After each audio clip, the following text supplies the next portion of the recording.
ചങ്ങനാശ്ശേരിയിൽ കന്യാസ്ത്രീക്കെതിരായ ലൈംഗിക അതിക്രമ കേസിൽ പ്രതി Joseph K Thomas remand. Pala magistrate കോടതിയാണ് റിമാൻഡ് ചെയ്തത്. വിവരങ്ങളുമായി മിഥുൻ മുരളി ചേരുകയാണ്. മിഥുൻ പറയും. ചങ്ങനാശ്ശേരി പോലീസിന് കന്യാസ്ത്രീയിൽ നിന്നും പരാതി ലഭിച്ചത്.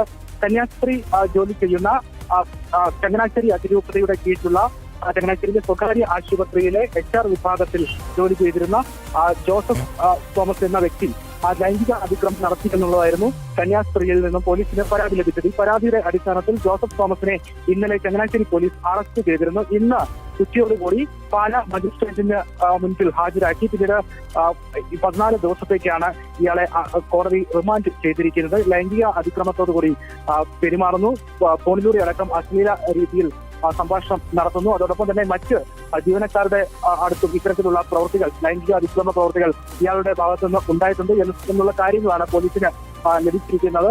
ഇതിൽ കന്യാസ്ത്രീയുടെ പരാതിയായി പോലീസിന് ലഭിച്ചിരിക്കുന്നത്. മറ്റ് ആളുകളോടും ഇത്തരത്തിൽ തന്നെ ലൈംഗിക അതിക്രമ സ്വഭാവത്തോടു കൂടി ഇയാൾ പെരുമാറ്റം നടത്തിയിട്ടുണ്ട് എന്നുള്ള രീതിയിലും പോലീസിന്റെ അന്വേഷണത്തിൽ വ്യക്തമാക്കിയിട്ടുണ്ട്. ഇങ്ങനെയാണ് പാലാ മജിസ്ട്രേറ്റ് 14 ദിവസത്തേക്ക് ഇയാളെ റിമാൻഡ് ചെയ്തിരിക്കുന്നത്.